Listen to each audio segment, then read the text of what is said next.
You have made it to the Psilocybin Podcast with Tales from Eleusinia, a unique science-based psilocybin retreat based out of Mexico that not only focuses on brain health and well-being, but actually specializes in pain management. I am your host, Tanya, the medical director. Come along and join us as we break down the latest in psychedelic research, news, and the inner workings of this amazing experience. I'm so excited to introduce to you this next guest who shares his story. Michael is this powerhouse of a giver, someone who lives a life of amazing service from the beginning. The way he lived his life in service started to dictate how he emotionally spent his well-being in the world. This story is unique in how he found himself. You'll love this. Enjoy. Michael, thank you so much for coming to the show. Can you tell us a little bit about who you are and the work that you do? Sure. I appreciate you having me. So I live in Phoenix, Arizona. I run a national nonprofit, and the focus of it is caring for the prevention, the intervention, and treatment of children who experience or are at risk for child abuse. It's been a career that I've been a part of for the last 10 years. Prior to that, I served as the executive director for an organization that sent surplus medical supplies and equipment to impoverished hospitals in developing countries. Before that, I worked for a nonprofit caring for people with disabilities. And that all started after I spent about 2 years in Guatemala caring for children in an orphanage. My background has always been developed in faith. I was raised Catholic in San Jose, California. I ended up going to Seattle, Washington, where I pursued my undergraduate degree. It was there that I had an opportunity to travel overseas and spend some time in Kenya and Uganda, working with different orphanages and health clinics. And that really kind of reshaped where I thought my life was going to go, and it directed me towards a life of service and eventually in the nonprofit sector. Wow. So you're like a major giver from the get-go, and that has still created the professional life that you're living today. Yeah. When I was in high school, I went to an all-boy Jesuit college prep. And one of the mottos of what we were taught was to challenge everything, to find the real truth in whatever it is that's being presented to you. But then the other element was service to others. And it was something that really stuck with me. And when I went overseas to Africa when I was in college, I actually had a lot of biases and reluctance to go that I didn't recognize until I was over there. But then when I was over there, I really got to see the difference in culture and then the difference in community and the difference in people. And I fell in love with giving back and serving and being part of a community and trying to make the world that I'm living in a little bit better for others. That's beautiful. And so you're a recent guest at Eleusinia, and part of your experience here was also to support a good friend of yours. Mm-hmm. Did you have any other reasons why you wanted to come? Yeah, I learned about Eleusinia from a friend of mine. It was his wife that brought forward that he was coming. And upon speaking with him and her, it felt as if it was an opportunity perhaps for me to come and support him on the journey that he was going to be looking to explore while he was here. So yes, originally the intention in the first place was to come out, explore if there was going to be any benefit for me, but really be here more as a support element for my friend. As I learned more about Eleusinia prior to coming, I knew there were parts of me that could really benefit from this experience as well. Stuff that I was working on at home with my own individual therapist, but never really prior to that had thought that an experience like Eleusinia was something that would come into my purview as far as a way of helping me address some of the trauma that's gone on in my past. And it was interesting because when we had our session with the macro dose, I was really anticipating what that experience was going to be like for me, but I couldn't get past the support element that I felt that I needed to be for my friend. I felt very protective of him and wanting to make sure that he was okay. And he had a really big experience. And his experience came out in ways that were very uncharacteristic of how he normally is in everyday life, which brought forward that concern element for me even more, coupled with the fact that there were a number of other people here that were also having very big experiences. At the same time, I found my natural tendency to hold back, focusing on my experience, what was going on with me, and plugging into, let's just call it the trauma that everybody else was going through. And that's been very reflective of who I am and who I've been in my life. I tend to put myself on the back burner and put everybody else in front of me.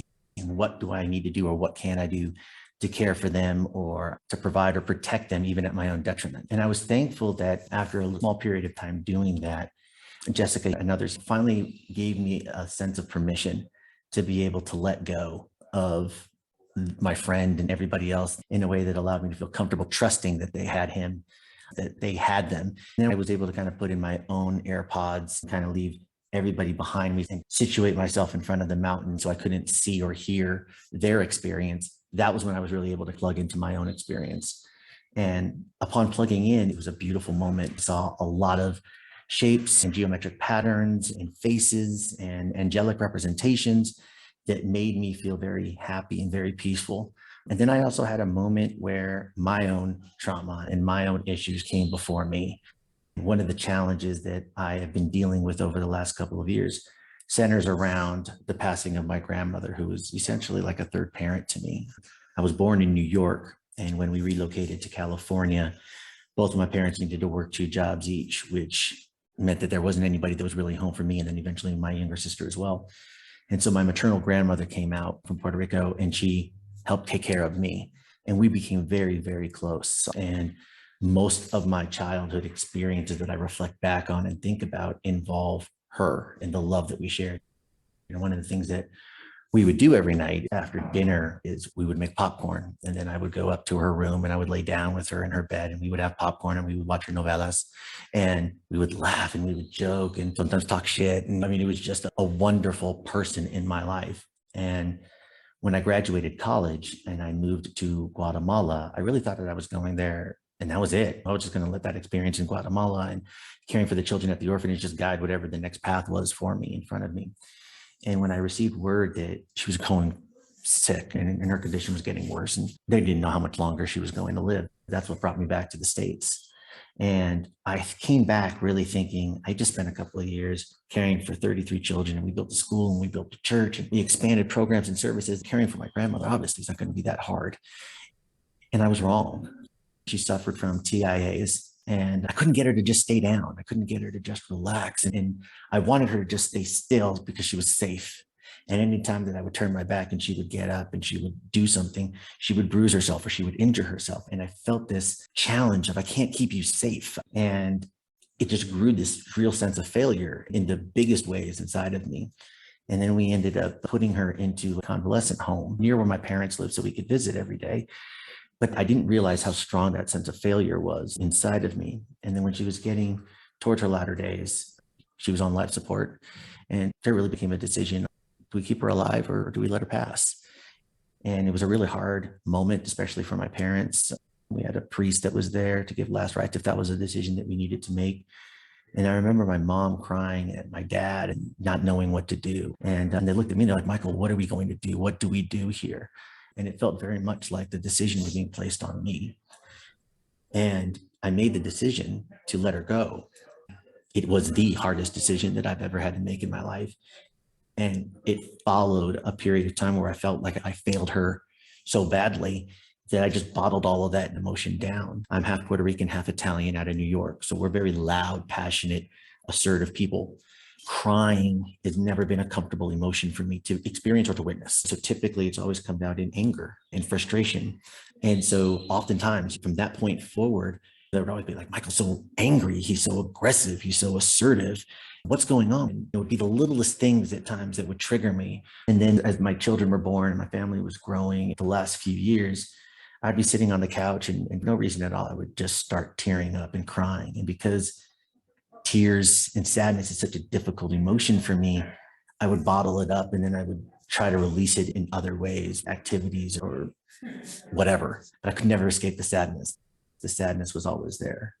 And so eventually, after speaking with my friend, found the courage to finally go speak to a therapist and talk about it. And for about the last 18 months prior to coming to Eleusinia, that's what my therapist and I have been working through and talking about.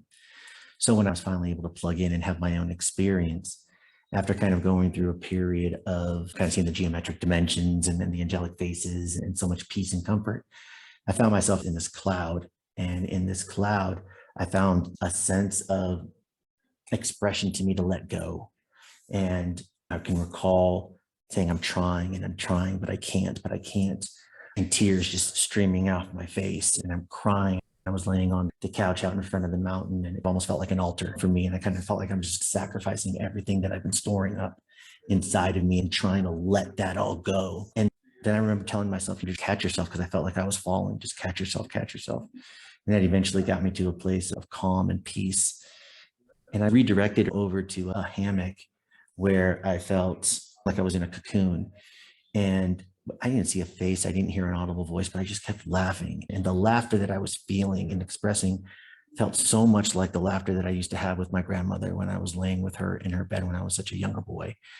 And it wasn't like the type of laughter that I feel when I'm out at a pub with some friends or joking around at the gym. It was that kind of childlike laughter that felt so good. And that just brought out a sense of peace and calm and relaxation that I don't know if I've ever felt, but I definitely, if I did, I haven't felt it in a very, very long time. And I've been trying to process that since that point in time. And I had an opportunity the following day to speak with Josephina, and we did an energy alignment ceremony, and she helped me understand that the letting go, it's okay, was my grandmother letting me know that decision was the right decision. And then I'm in a happy place, and letting it go is okay. You don't have to hold on to that. It wasn't a failure on your part, and that decision was the right decision. And the laughter that I felt was her, and the cocoon feeling that I had in the hammock was like her arms embracing me and hugging me as we were laughing. And that conversation and sharing back and forth between Josephina and I just warmed me up and brought me to a place of peace with all of that I hadn't experienced ever, and that I've been trying to get to in the 18 months or so that I've been working with my therapist on exploring. And we finished that ceremony together where she did a blessing over me, and we did some breath work. And when I opened my eyes, everything just looked so vibrant and so bright. And I remember telling her, everything's so bright.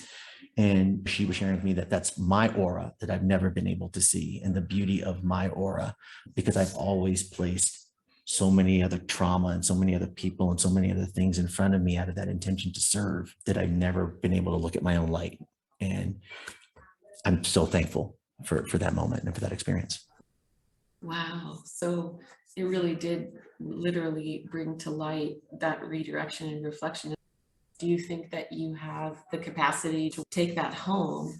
And does it look like you may move to work with psilocybin in the future because of that event that happened to you? Absolutely. Part of the way I've always been running my life to avoid some of the stuff that I've been bottling down is to just keep going and going and going and going. I mean, right now, I'm running a national nonprofit. I got my own consulting practice on the side. I'm currently studying for my doctorate. I've got a family that I'm responsible for. So keeping my life busy has just been my MO. It's what I've always done. Coming to Eleusinia helped me to understand the need to take care of myself, the need for self-care and self-love, and that I can't try to replace self-care and self-love by focusing exclusively and totally on service to others and caring for others. I've got to spend some time appreciating the blessings and the gifts that have been given to me in my life, as well as appreciating who I am as my own individual self, and slowing things down and not feeling like I need to always be achieving or doing in order to feel value, that there's value in just being able to be.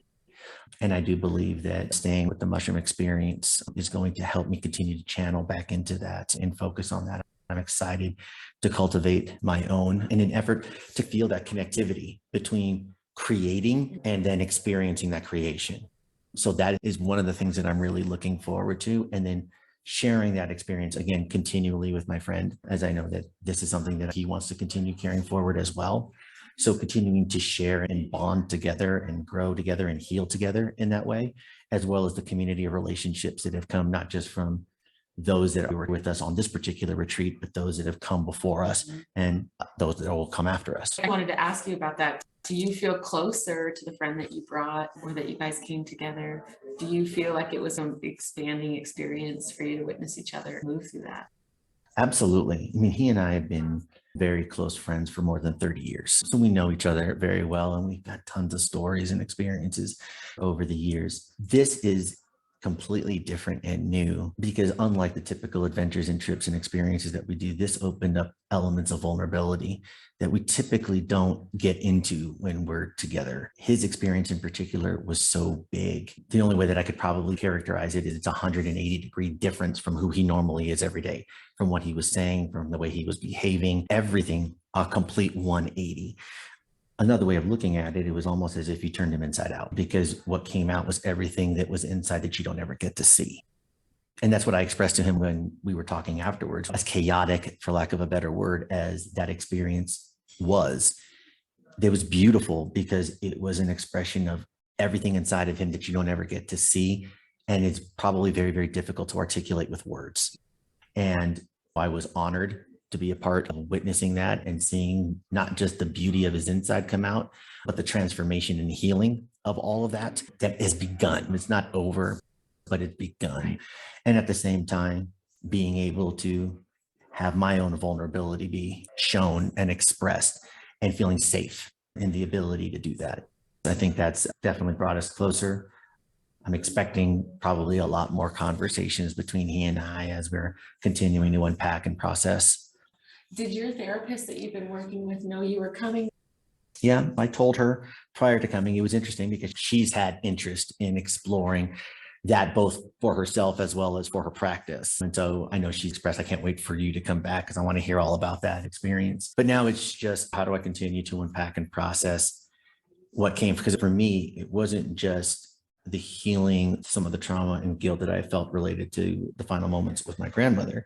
It's how those moments led into the way that I process emotion and I process thoughts and I respond and behave. Because even coming here, if my friend wasn't coming here, I probably wouldn't have come because it would have felt too selfish to me to take the step forward and separate myself from my children and from my work and from my responsibilities. I'm going to come to Mexico for 5 days on a retreat, something I never would have done alone because I would have felt that was selfish. I'm abandoning my responsibilities for 5 days. And I could have used those 5 days differently. I mean, I could have taken my children somewhere fun and had an experience or something to that effect. I wouldn't have done it. So why wouldn't I have done it?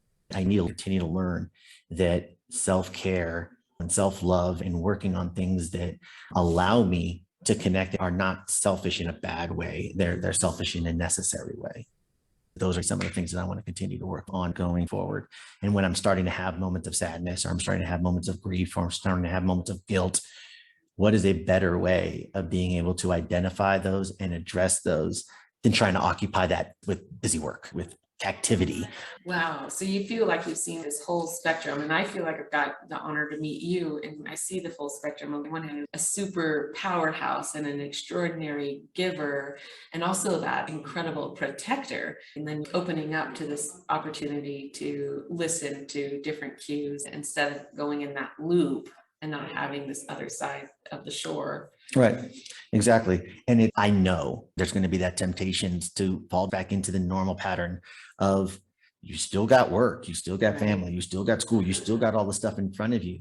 But now I see the road, I see the path that I need to be taking in order to live the best and most elevated life that I can. I'm going to need help and support to walk down that path. I can't do it by myself. And that's a big thing for me to say, because I am very much of a, I'll do this on my own. I got this. There's nothing that I can't do kind of tough guy bullshit. And this is very much a no, I need to take these steps to walk down this path. And I know there are people that will walk this with me. I just got to make sure that I continue to stay courageous enough and vulnerable enough to ask and to say, hey, I need some help down this journey. Will you walk with me? Knowing with confidence that there's people there that will. And I know that there's going to be people there because I'm hoping to see this continue to grow and enhance my life. I know there's going to be people who be like, he's different. There's things about the way he is behaving or he's thinking that are different than what we're used to. And I'm looking forward to those moments because I'm looking to those moments as opportunities to share the experience that I've had coming to Eleusinia, the experiences I had leading up to Eleusinia, and hopefully what is transcended after in a way that hopefully will benefit them. And so I still have that element of service, but not losing sight of the fact that I've got to also care for myself. Oh, that is so beautiful. Thank you so much for sharing. Well, thank you for allowing me the opportunity. I appreciate it.